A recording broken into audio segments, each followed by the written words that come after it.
প্রথম শ্রেণীর এক পিচ্চি মেয়ে এসে বলল, নিন চকলেট খান। মেয়েটি বলল, আমি জানি সম্পর্কে আপনি আমার বাসুর লাগেন। এটা শোনার পর মনে হলো আমাকে কেউ ফ্রিজ থেকে মাত্র বের করেছে। আমি বরফ হয়ে গেছি, কোনো নাড়াচাড়া নেই। স্বাভাবিক হয়ে বললাম, তা বাবু আমি তোমার বাসুর হলাম কিভাবে? পিচ্চি বলল, এ মা, আপনার ছোট ভাই আমাকে বিয়ে করলে আপনি আমার বাসুর হবেন না। আমি বললাম, ও আচ্ছা ছোট ভাই, তার মানে তুমি রোহানকে পছন্দ করো? পিচ্চি লজ্জা লজ্জা ভাবে এনে বলল, পছন্দের পর্ব তো অনেক আগেই শেষ হয়ে গেছে, এখন তো আমরা একে অপরকে। আমি অবাক হয়ে বললাম, একে অপরকে কি? পিচ্চি বলল, কি যে বলেন, আপনাকে এসব বলা যায়? লজ্জা লাগে তো। আমি অবস্থা উত্তাল পাতাল দেখে বললাম, আচ্ছা লজ্জা যেহেতু লাগছে তাহলে তাক বলতে হবে না, তুমি এখানে বসো, তোমার সাথে একটু কথা বলি। পিচ্চি বলল, বেঞ্চটি অনেক উঁচু, উঠতে পারছি না, একটু উঠিয়ে দেন। আমি বললাম, আচ্ছা এবার বলো তো বাবু তোমার নাম কি?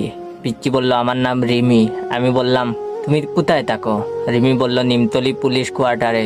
আমি হক চকিয়ে গিয়ে বললাম, তুমি পুলিশের মেয়ে? রিমি বলল, হ্যাঁ আমার বাবা পুলিশ। আমি মনে মনে বললাম, হায় রে ছোট মিয়া, আর কোনো মেয়ে পেলি না? রিমি বলল, কিছু বললেন? আমি বললাম, না কিছু না।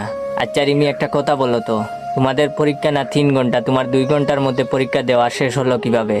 তাছাড়া রুহানের পরীক্ষা তো এখনো শেষ হয়নি। রিমি বলল, আমি তো ইচ্ছে করে তাড়াতাড়ি লেখা শেষ করে রুহানকে খাতা দিয়ে এসেছি, এখন রুহান লিখছে, ওর লেখা শেষ হলেই তবেই তো আসবে। আমি একরকম আতঙ্কিত হয়ে রিমির দিকে তাকিয়ে রইলাম।